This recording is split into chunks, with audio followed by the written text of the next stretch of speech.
ശബരിമല സ്വർണ്ണക്കൊള്ളയിൽ വഴിമുട്ടി പ്രത്യേക അന്വേഷണ സംഘം കുറ്റപത്രം സമർപ്പിക്കുന്നതിൽ അനിശ്ചിതത്വം തുടരുകയാണ്.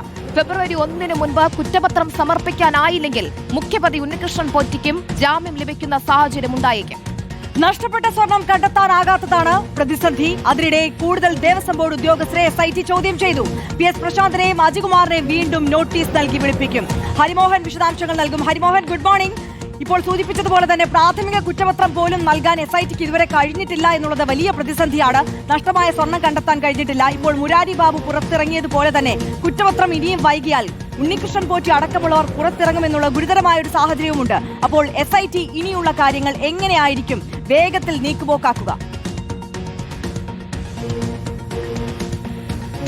Arya, Haripriya, very good morning. തീർച്ചയായിട്ടും പ്രതിസന്ധിയിലായിരിക്കുകയാണ്, അല്ലെങ്കിൽ വെട്ടിലായിരിക്കുകയാണ് SIT എന്നുള്ള കാര്യത്തിൽ സംശയമില്ല. പ്രതികൾ ഓരോരുത്തരായി പുറത്തേക്കിറങ്ങുന്ന സാഹചര്യമാണ് ഇപ്പോൾ നിലവിലുള്ളത്. ആദ്യം മുരാരി ബാബു പുറത്തേക്കിറങ്ങിക്കഴിഞ്ഞു. ഇനിയിപ്പോൾ അടുത്ത ഊഴം D സുധീഷ് കുമാറിന്റേതാണ്. ജനുവരി 30 ഈ 90 ദിവസം കഴിയുകയാണ് സുധീഷ് കുമാറിന്റെ കാര്യത്തിൽ. അതിനുശേഷം 1-ാം തീയതി തൊട്ടടുത്ത ദിവസം തന്നെ ഉണ്ണികൃഷ്ണൻ പോറ്റിയുടെ 90 ദിവസം തികയുകയാണ് രണ്ടാമത്തെ കേസിൽ. അങ്ങനെ ഓരോരോ പ്രതികളായി പുറത്തേക്കിറങ്ങുന്ന സാഹചര്യം SITക്ക് മുൻപിലുണ്ട്. അപ്പോൾ ഏറ്റവും അടിയന്തര സ്വഭാവത്തോടുകൂടി പൂർത്തീകരിക്കേണ്ടത് കുറ്റപത്രം നൽകാനുള്ള നടപടികളാണ്. അതും അന്തിമ കുറ്റപത്രം ഇപ്പോൾ നൽകേണ്ടതുമില്ല. സാങ്കേതികമായി ഒരു ഭാഗിക കുറ്റപത്രം അല്ലെങ്കിൽ പ്രാഥമിക കുറ്റപത്രം മാത്രമാണ് നൽകേണ്ടത്. പക്ഷേ SITക്ക് ഇപ്പോഴും അതിന് സാധിക്കുന്നില്ല എന്നുള്ളതാണ് ഏറ്റവും വലിയ വീഴ്ച എന്ന് പറയുന്നത്.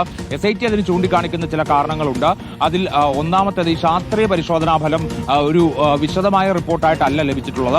അതൊരു ഭാഗികമായിട്ടുള്ള അല്ലെങ്കിൽ ആദ്യഘട്ടത്തിൽ ലഭിക്കുന്ന ഒരു ഫലം മാത്രമാണത്.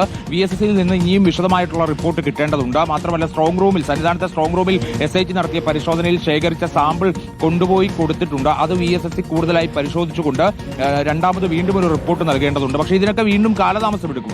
അങ്ങനെ ഒരു റിപ്പോർട്ട്, വിശദമായ റിപ്പോർട്ട് കിട്ടുന്നത് വരെ കാത്തിരുന്നാൽ ഒരുപക്ഷെ പത്മകുമാർ വരെയുള്ള പ്രധാനപ്പെട്ട പ്രതികളെല്ലാം പുറത്തേക്ക് വരുന്ന ഒരു സാഹചര്യമായിരിക്കും ഉണ്ടാവുക.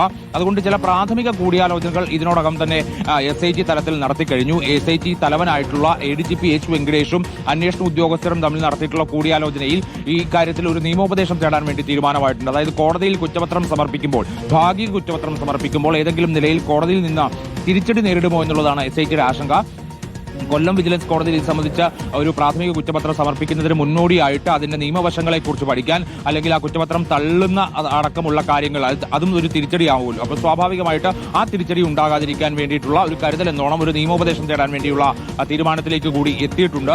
ആ നിയമോപദേശം ലഭിച്ച ശേഷമായിരിക്കും ഈ പ്രാഥമിക അല്ലെങ്കിൽ ഭാഗിക കുറ്റപത്രം സമർപ്പിക്കാനുള്ള ഒരു അന്തിമ തീരുമാനം, അല്ലെങ്കിൽ എന്ന് സമർപ്പിക്കണം എന്നുള്ള കാര്യത്തിൽ അന്തിമ തീരുമാനത്തിലേക്ക് എത്തുക. പക്ഷേ SITയെ സംബന്ധിച്ച് ഇപ്പോഴും വളരെ പ്രതിസന്ധിയിലായി നിൽക്കുന്ന ഒരു ഘട്ടം എന്ന് പറയുന്നത് ഈ ശാസ്ത്രീയ പരിശോധനാ ഫലത്തോടൊപ്പം തന്നെ ഈ തൊണ്ടി മുതലാണ്. അതായത് ശബരിമലയിൽ നിന്ന് നഷ്ടപ്പെട്ടു പോയ, കൊള്ളയടിക്കപ്പെട്ട ഒരു തരി സ്വർണം പോലും ഇതേവരെ SITക്ക് ലഭിച്ചിട്ടില്ല എന്നുള്ളതാണ് ഏറ്റവും വലിയ പ്രശ്നം. നിലവിൽ കുറച്ച് സ്വർണം, അതായത് ബെല്ലാരിയിലെ ജ്വല്ലറി ഉടമയിൽ നിന്ന് ഒരു 474 ഗ്രാമും സ്മാർട്ട് ക്രിയേഷൻസിൽ നിന്ന് 109 ഗ്രാമും ലഭിച്ചു എന്നുള്ളതൊഴിച്ചാൽ ബാക്കി അത്തരത്തിലുള്ള ഒരു നീക്കവും SITയുടെ ഭാഗത്തു നിന്ന് ഉണ്ടായിട്ടില്ല. ഈ സ്വർണ്ണമാകട്ടെ ഈ നഷ്ടപ്പെട്ടു പോയ സ്വർണത്തിന്റെ തത്തുല്യമായ സ്വർണം മാത്രമാണ്. അത് നേരിട്ട് നഷ്ടപ്പെട്ട, അല്ലെങ്കിൽ ശബരിമലയിൽ നിന്ന് കാണാതെ പോയ അതേ സ്വർണം തന്നെ അല്ല എന്നുള്ളത് കൂടിയാണ് വലിയൊരു തിരിച്ചടിയാകുന്നത്.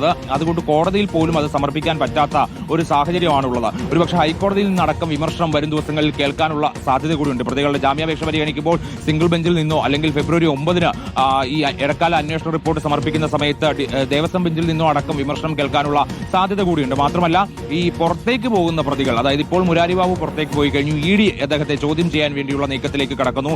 അങ്ങനെ തങ്ങളുടെ കയ്യിൽ നിന്ന് പോയ, അല്ലെങ്കിൽ തങ്ങൾ കുറ്റപത്രം സമർപ്പിക്കാത്തത് കൊണ്ട് പുറത്തേക്കിറങ്ങാൻ സാധിച്ച പ്രതികളെ ED ചോദ്യം ചെയ്യുകയും ED അവരുടെ കാര്യത്തിൽ അറസ്റ്റ് രേഖപ്പെടുത്തുകയും ചെയ്യുന്ന ഒരു നിലയുണ്ടായാൽ SITയെ സംബന്ധിച്ച് അതൊരു വലിയ തിരിച്ചടിയാകും. സർക്കാർ തലത്തിൽ തന്നെ അത് വലിയൊരു ചർച്ചയാകും.